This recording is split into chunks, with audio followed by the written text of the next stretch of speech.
Welcome again to Diversitas podcast at the crossroads of diversity, business, and culture. My name is Michael Bowman. I appreciate you being here with us today. I'm so happy that today we have a special guest, Maurice Jones, who is the general manager of an organization called PAR Recycle Works, which is an e-waste recycling business. And that's only half the story, or really less than half the story, because Mr. Jones is also an effective and impactful advocate for those re-entering society after being incarcerated. He is a fantastic leader, public speaker, and engaging personality. And so we welcome him to the show. Thanks for being here today, Maurice. I appreciate your time, my man. Thank you, Michael. That's an amazing introduction. I've never been introduced in such a remarkable fashion. I really appreciate that. Hopefully I can live up to that hype. So Maurice, I forgot my boots, so I can't walk through all of that stuff that you just threw down, but I appreciate you returning the compliment. So let's start. First of all, tell me, what is PAR Recycle Works? So PAR stands for People Advancing Reintegration. We are a nonprofit whose mission is to reduce recidivism through electronics recycling. What is electronics recycling? It is the e-waste or electronic waste that we all discard, not knowing what to do with it. Mostly in the United States, only 18% of all the electronics that are produced are recycled in a responsible way. So we've taken on the mission of doing this laborious work with individuals that are coming home from jail in order for individuals to gain some foundational employment and workplace training. How did you get this idea to start PAR Recycle Works? So I'll take it a couple steps back. Sure. We were volunteering inside of the now closed Graterford prison, which is right outside of Philadelphia. There was a group of lifers and long timers who we volunteered inside to facilitate some of the groups that were some job training and employment readiness skill sets for individuals that were on the inside and returning home from prison. They challenged us to start a business because there weren't jobs that were accepting of individuals that are coming home from prison. So we didn't know what we were going to start, whether it be a bakery or screen printing business. We had no clue. And we heard something on NPR about a recycling company in Indianapolis that was hiring people from prison and giving skill training. So we went out there. We went out there a couple of times to check out what they had going on. And our last time out there, I was extremely, humbled because they had 50,000 square feet. They had a couple machineries helping them to go through their processes, and just asked, like, how do we get here? Like, I have a couple drills, a couple garage fulls of material and some hammers. And they said, that's exactly how we started. And that was the catalyst or the match to the fire, to say, okay, well, we can bring that back to Philadelphia and help individuals that are returning here as they are in Indianapolis. They hire throughout the year about 150 to 200 people to run the business. And that's exactly what we do here in a smaller scale. They've been doing it now for 20 years. We've been doing it for 6. And our purpose is to do exactly what we try to do, exactly what we want to do, is to recycle electronics and restore lives. That's our tagline. We want to save our earth by not having these valuable materials go into the earth, into landfills. And then we also want to restore the value in the individuals in whom we are serving. So let's start with, so it's interesting. So first of all, I had no idea that, old computers or, related type of equipment could be recycled. Like, when you're recycling this stuff, like, for what purpose? Where does it go? What value does it have? Who uses it? Who buys it? So we talk about the chip shortage. there's a direct correlation between the recycling of electronics and the chip shortage that is present day, one of the challenges. So we are mining for the non-ferrous metals that are inside of the material, whether it's a computer, whether it's a flat panel monitor, whether it's a keyboard, everything has a circuit board inside of it. And in that circuit board, there are non-ferrous metals, gold, platinum, palladium, silver, copper, aluminum, etc. And so that's what we're doing. And so it takes, time and labor for individuals to do that. And so we found that this is a perfect, let's say, an environmental justice and social justice sandwich through our business. It's a way for individuals to learn this skill set, hopefully creating and lighten the entrepreneurial spirit, because individuals, this is a hustle game, so you have to be out here constantly going to get it. And it's not a new business. It's just not a well-known business. It's been around for a very long time. Individuals that know, they know. And I'm trying to introduce other individuals into this wide open green business. And how, so what was my next question really had to do with, like, what kind of skill does it take to be able to gather the material from this old computer stuff? So it takes a willingness to learn and a willingness to open your eyes to new things. So when you open up the hardware, a computer tower, you see just a bunch of wires and a bunch of things that are in there. But when you start to extract those things, you see that each part plays a function.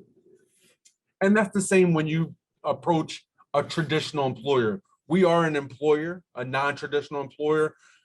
We liken ourselves to on-the-job interviewing. This is on-the-job interviewing where our employer partners are going to come in and see you do this work.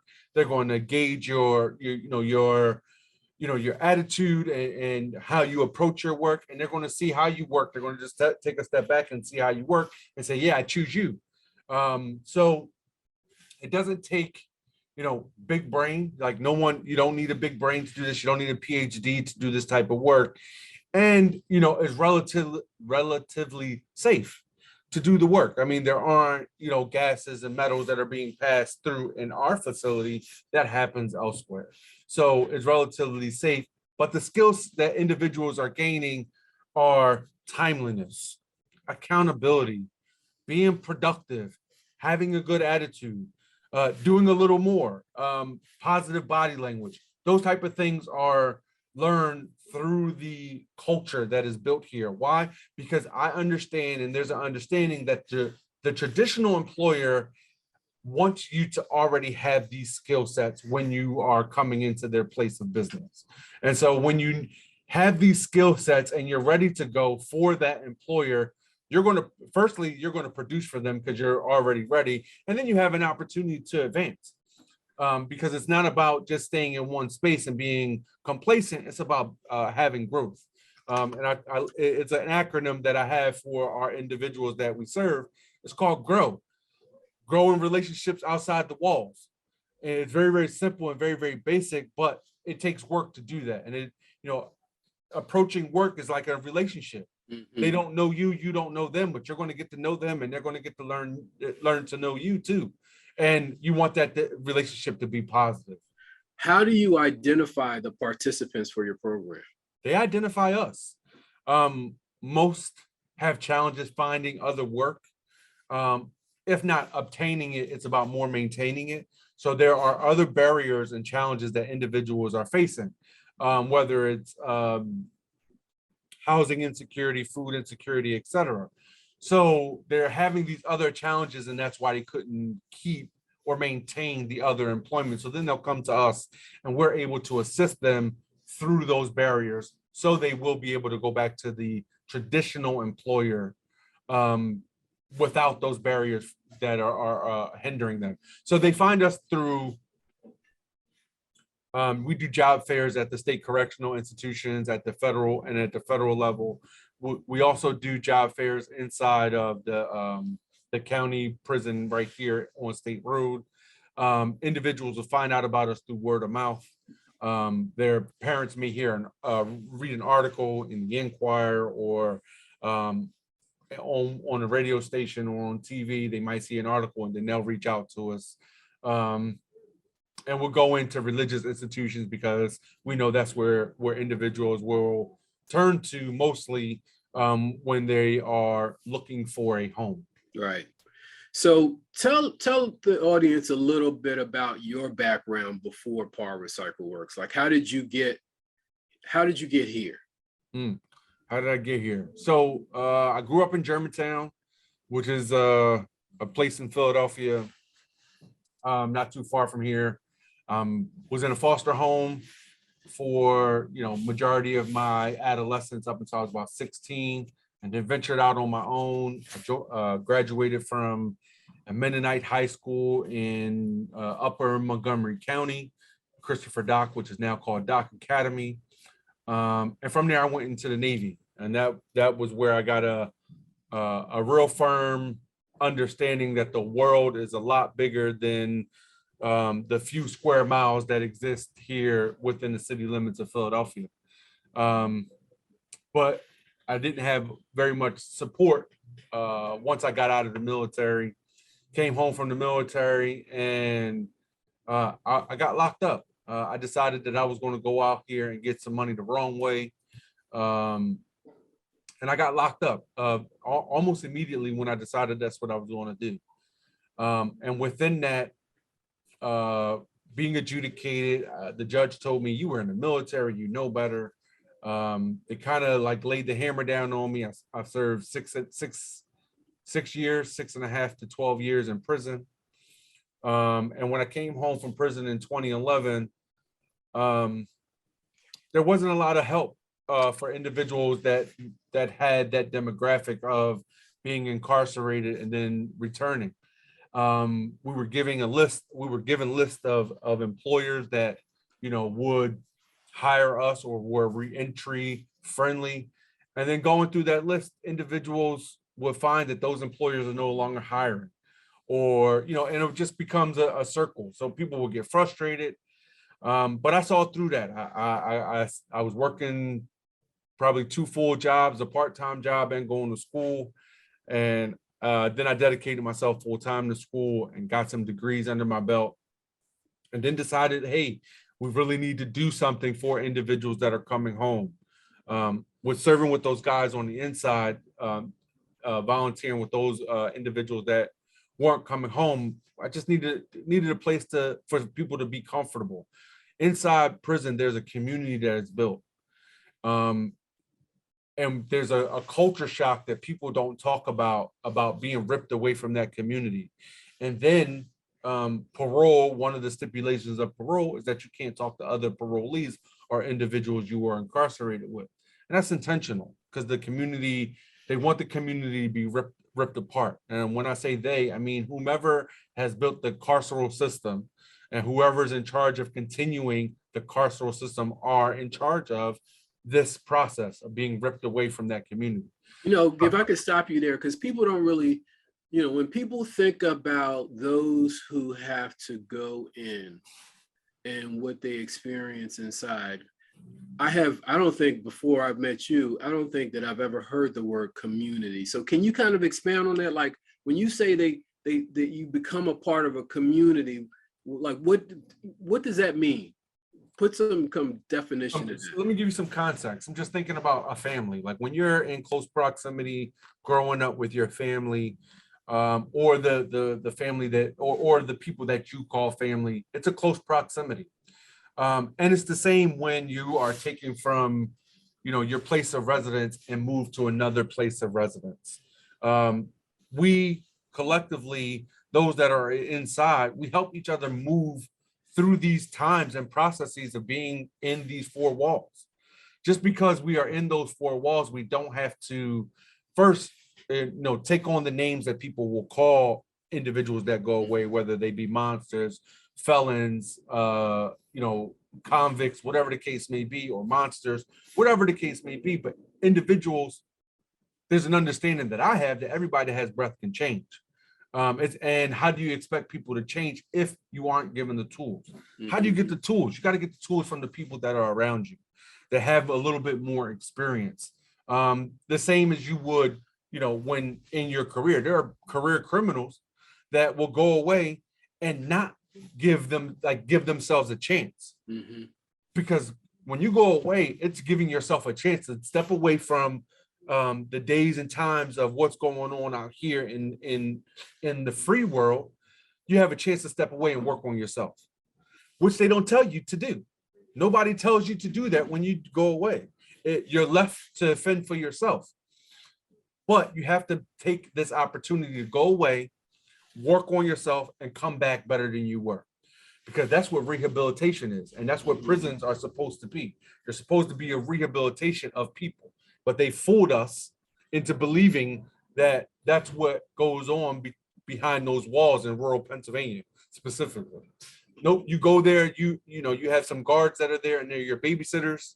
And there's no opportunity for people to have an adjustment of what their lives are looking like, and then come back and be adjusted. So when you went away there, when you were in, so because what you've done since going in and coming out is nothing short of remarkable, in the sense that what you hear and understand, and just by giving you a little context, when I was younger, and before I was a lawyer, I was a teacher, and one of the populations I taught were prison populations. So I was a teacher in Rikers Island, and my experience there informed me. And again, I was still an outsider, obviously, but my experience there informed me that there were, besides kind of the programs like I was involved in, little opportunity for those who were in to really figure out how to think about what their experience was before coming in, and think about what they wanted their experience to be when they left, so that they can be as productive as they could be. What was that your experience? So that's an absolute experience, and I think that's the experience of many that are going away. You as an outsider were able to see that, right? But individuals that are in it aren't able to see that they have to make their own pathway. There aren't reentry offices in the state correctional institutions. There may be now, but when I was there, there wasn't an opportunity to outline what it was going to look like for me to come home and what I needed to be successful, not to come back into that place. There wasn't an outline for that. And so with all that time that I spent away, I had to create an outline for myself that I wasn't coming back. And now I get to assist other individuals with that same outline. Hey, you don't have to go back. You don't have to go back to, what it is that you were doing before. You do have to start to make some real hard decisions about who you're going to spend your time with, where you're going to spend your time, how you're going to spend your money. You do have to make those hard decisions. And when I say hard decisions, a lot of individuals, their families and the place where their families reside are detriments to them. They don't know that. They can't see that. They can't see that far in front of them because A, it's their family, B, they miss them, and C, that's the only place they have to go. So like it's extremely complex.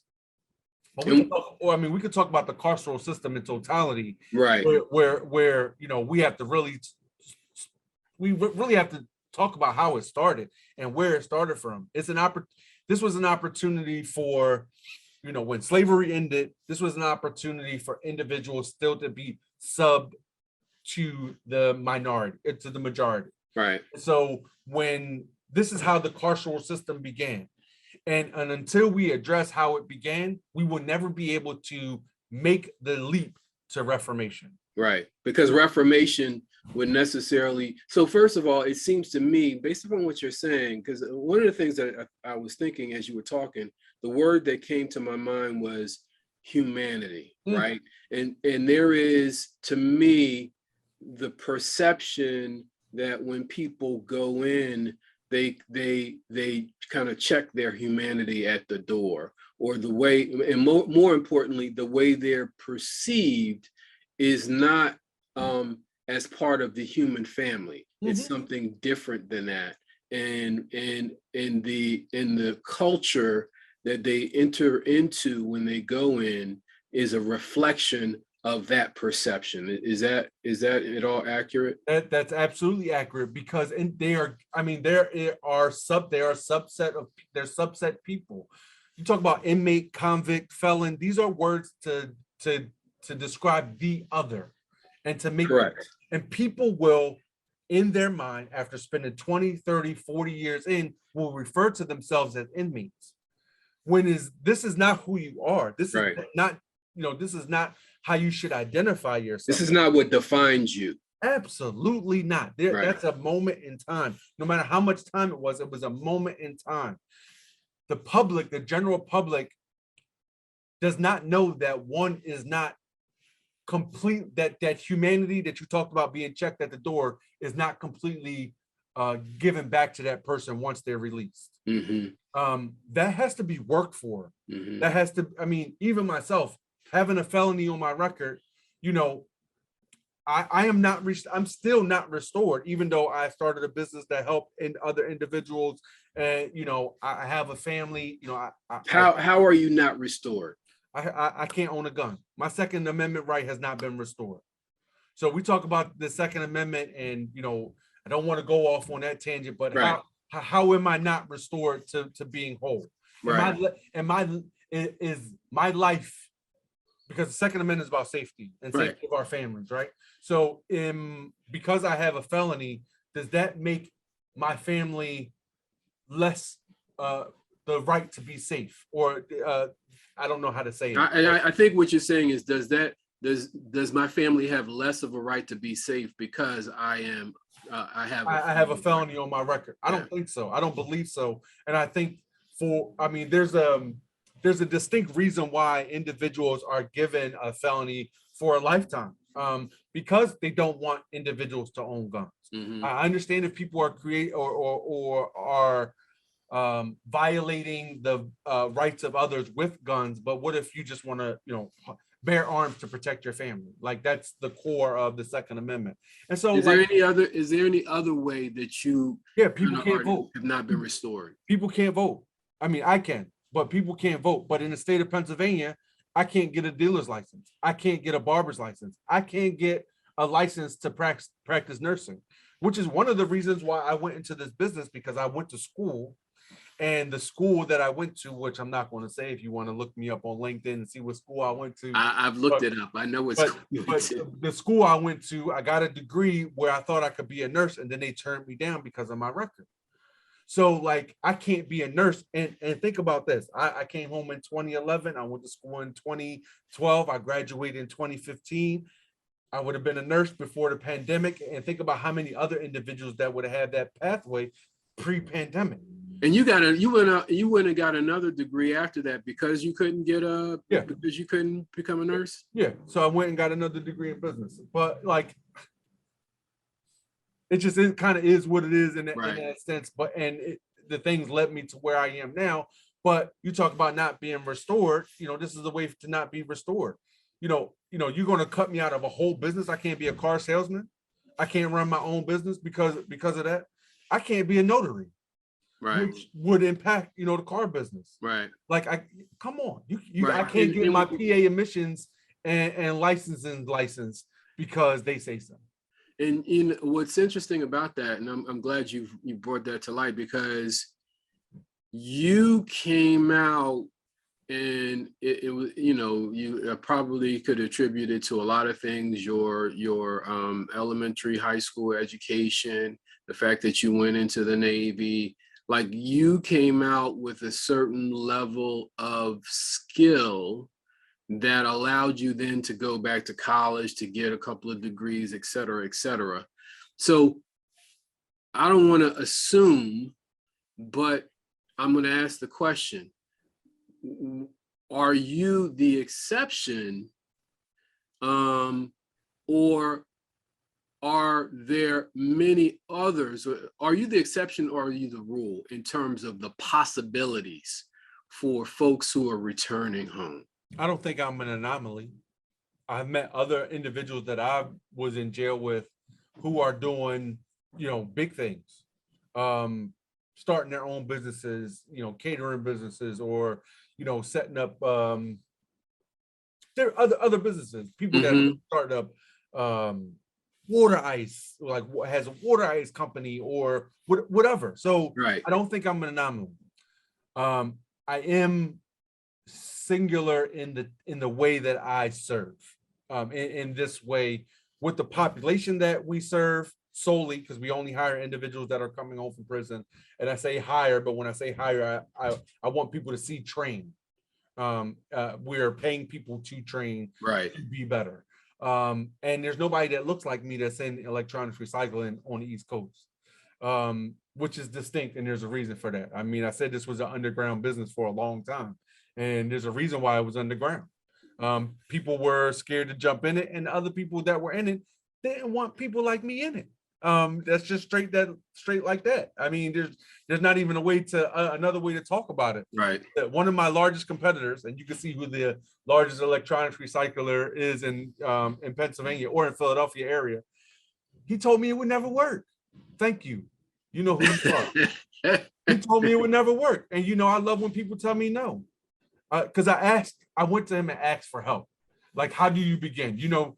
If there's somebody who's an expert, you go to the expert. They've been doing it for 30 years. Right. How do you do it? How do you do it? How do I do it? Right. So Are they well known? In other words, would I know who they are? If you don't know who they are, the place where your offices are, that management company, they know who they are. Okay.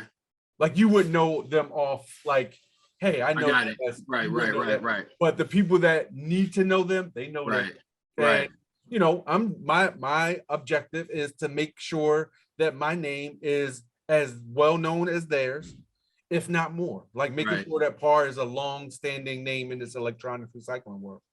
Are you is PAR is not a nonprofit, right? It is. It is a nonprofit. It is a nonprofit. And the reason why we structured it in this way is because there's a friction with the training that we are providing. So we can't, most businesses will hire the most equipped and the least amount of people. I have the understanding when I'm approaching this that individuals that I'm going to hire don't have all the tools that they need in their toolkit. So through the work habits and this job training, we're able to help them to get all the tools that they need for the traditional employer. And so as a nonprofit, do you seek outside funding? Do you receive outside funding? Both. We're always on the lookout for funding from grants and donations and other other streams of philanthropic. Of course, we can't do the work. We're about 65-35. 65% of all of the expenses are covered by the revenue that we generate. Okay. And so the other 35 are the trainings that we provide and covering the overhead. So that's why we need to do what we need to do. Okay. And so in terms of where you do the work, like what is required from a square footage standpoint? What do you have and that kind of thing? Mike, it's funny that you say that because we were just having a conversation about space. I think we've outgrown our space. We've been here about a year. And with the influx of material, we are looking to have to move. The challenge with space is that be careful what you ask for because you just might get it. Getting the space and filling the space. I started with like a really small area and I never knew how I was going to fill up the warehouse. And now the warehouse has never been empty since then. So, we talk about 10,000 square feet would be ideal. I have 2,500, but 10,000 square feet would be ideal for us to be able to utilize the space and then add, because we're looking to add on some additional trainings. Like, IT world is wide open. That IT world is colorless. And you can get the practical knowledge of IT or information technology by dealing in the old IT. Right. So this is an opportunity for individuals to upskill with the materials that we already have. Do you ever put together computers? Yeah, we can. Okay. We absolutely can. The challenge is that most of the computers or most people want the newest thing. Right. So they're looking to get the next Windows 11 and not looking to like use open source software like Linux, or others. They're not used. Yeah, I mean, I can use, if you pull me, Michael, I know you got some old computers, some really old ones. I do. I do. I'm sure they're like probably like this thick and all that, but I can make that computer work. I can make it work in today's function, but most people don't want to go through those steps. They want the new shiniest thing. Right. And this feeds into electronic waste. It's called planned obsolescence. The manufacturer already knows the shelf life of the material they're selling you. They just don't tell you what it is because they already know that you're going to buy the next one and the next one and the next one. So what does your experience tell you about the possibilities that exist for those who are returning? So the possibilities that exist for people that are coming back from jail is limitless. It's tapping into that potential that each person has, right? So we all have an engine. We all have this life, right? We all have this life. PAR is like the transmission, the temporary transmission for individuals to put it in drive. What we want to do is remove ourselves so then they have their own transmission. They can hit it to overdrive, hit beast mode, start grinding. There's such a negative connotation to hustling, but we all are hustlers. You're a hustler as an entrepreneur and a lawyer. Right. I'm a hustler as a businessman and, a nonprofit executive. So we're all hustling. I mean, so the possibilities are limitless if people are willing to put it in grind. The challenge is not having the blueprint or blueprints or enough examples to show, hey, you don't have to do it this way, and everybody is not going to be a rapper or a kingpin, right? So, because that's what rap is about. It's about being the next kingpin or the next pimp or whatever else it be. Everybody's not going to get to that level. So how are you going to get it? And just working hard ain't going to get it either. So because there's if everybody worked hard was going to be successful, there'd be a lot more successful people out here, and instead of working poor. So how do we get people to that level? We just get them to see, hey, PAR as a model. PAR is a model. I'm a model. You can do it. You can absolutely do it. Giving back. People giving back. People like myself giving back to individuals that want to start a business. You want to start a business? Let me help you. Let me help you out a little bit. Let me first tell you, hey, it's going to be hard. It ain't going to be easy. And it's not going to, it's not going to make you $1 million right away. I mean, and getting that mindset. But $1 million is obtainable. It only takes $2,734 to make $1 million. $1 million. It don't take that much. Say that again. It only takes what? It only takes $2,734 a day to be a millionaire. Yes. Okay. I got you. And the inverse is also possible too. If you want to be a billionaire, it'll take $2,734,000 to be a billionaire. That stuff is attainable. Right. It really is attainable. Right. And so that part of what you are giving to the participants in your program is that, that information, that and hope. It's about hope. That's what PAR is about. Hope for the future, hope for the communities, hope for people that are coming home from jail. That doesn't define who people are, because if my circumstances in my life, me personally, Maurice Jones, if my circumstances define my life, I'd have been dead. I would have never came home. I wouldn't have a family. I wouldn't be a businessman. But that's not what defines me. What defines me is what I'm doing now every day, making it better, trying to grow, trying to serve more individuals, trying to hire more individuals to come into this work. And it's really not as difficult as people may make it out to be. Are there tough times? Absolutely. Is it hard? It sure is. But everything that's worth having is worth working hard for. Right. Right. So how successful has your program been as it relates to recidivism? So we've helped 110 people. Only 2 people have gone back to jail. We've been in business for 6 years. So 110 people, 2 people have gone back, and none in the last 3 years. So we're at about 4 or 5% recidivism rate. And hopefully, nobody goes back. And we'll just, it's nice to compound and count when people haven't gone back. it's been, 900 and some odd days since somebody is going to jail from the program. So Wow. that's, based upon, the rearrest rates of like 70% Right. of individuals that come home are rearrested within their first 3 years. So in other words, you're doing an outstanding job. So let me ask you this. In the work that you do, you're obviously a leader. So what's your approach to leading people in your organization and in this movement, really, that help you? What's your approach? How do you do it? Accountability. I want to think. So again, the systems are what they are, right? But I think there has to be a level of accountability where every comportment of this thing called reentry, we all have to take accountability because it affects us all. And when I talk about accountability, I'm talking about these programs that are getting, these multi-million-dollar contracts and aren't doing the work, and are just passing people along and giving people a false sense of hope that they can achieve something, but just, they go through the programming, here's your certificate, and then they're off. And then they never find work. They never get to a level where they're able to do it. Then they're into another program which isn't earning. So efficacies of program is about accountability, right? That's one. I think there has to be an accountability on a city level, a state level, and a national level of, let's start at the national level. Laws have to change. Judges, and prosecutors are only going by the rule of the law. So Congress needs to change the rule of law in order for the judges and the judiciary to do their job. And they're, and not be seen as lenient or whatever if they go beyond the guidelines, because that's what normally happens. Because I actually came up for the newly elected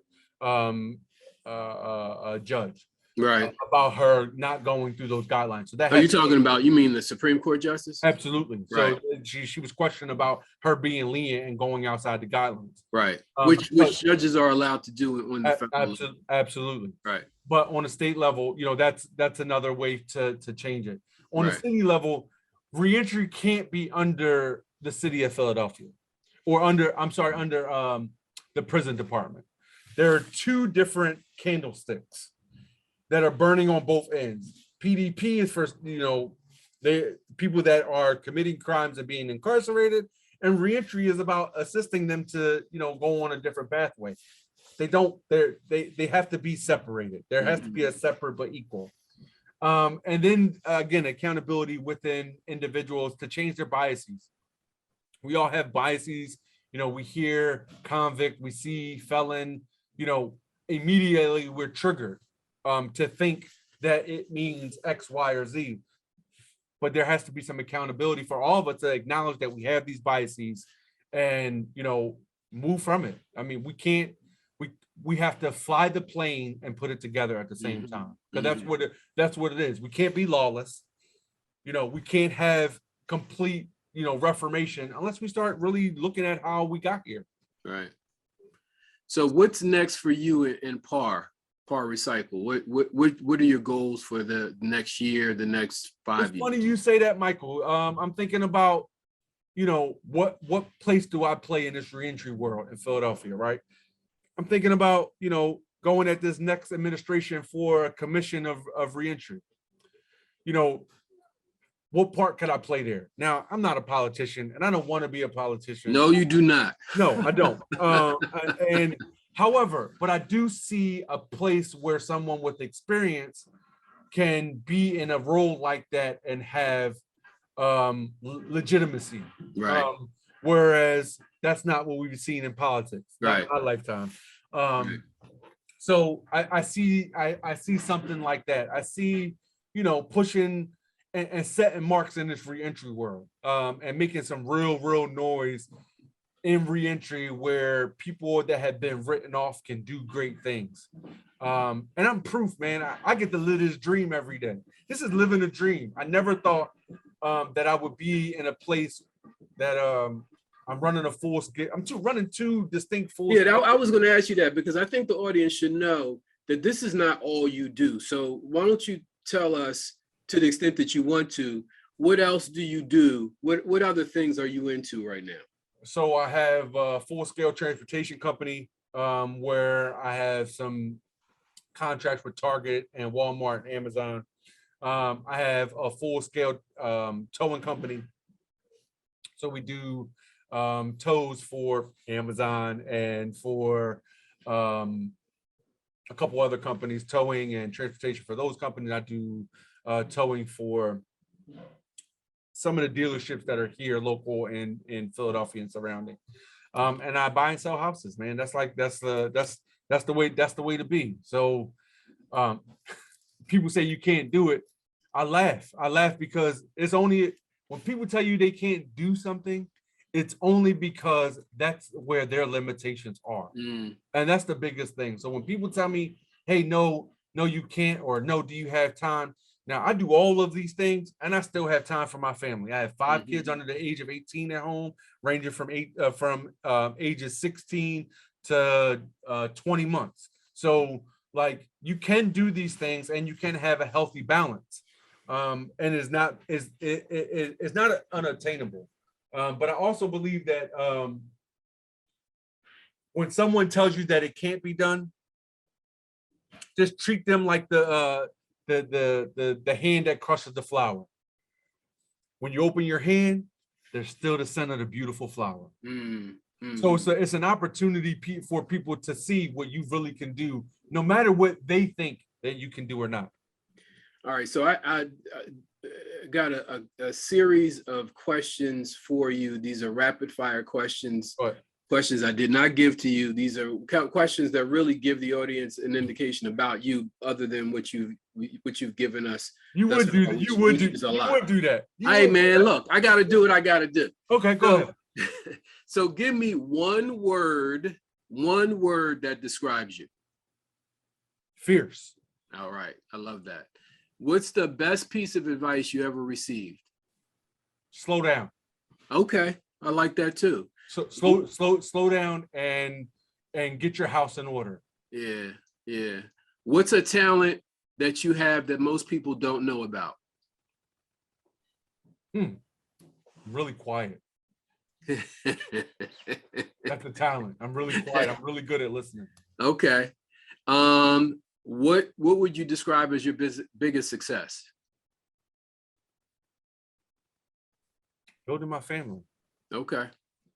And the last question, what book have you read that's had the biggest impact on you? Rich Dad, Poor Dad. Oh, wow. Biggest, best thing. I don't know how I got my hands on it while I was in jail, but Rich Dad, Poor Dad. Changed my life, man. It changed my life because it opened my mind to the possibilities. The possibilities, yes. The possibilities. And it helped me to believe that, it helped me to learn that my personal credit is nothing compared to business credit. Yeah, man. Well, you ain't said nothing but the truth with that one. Maurice Jones, thank you so much for joining us today, to being a part of this. I knew you were going to be great, and I just didn't know how great you were going to be. Greatly appreciate your time today. And we also want to thank you, audience, for being a part of our show today. We look forward to continuing the discussion and keeping it going. Until next time, be blessed.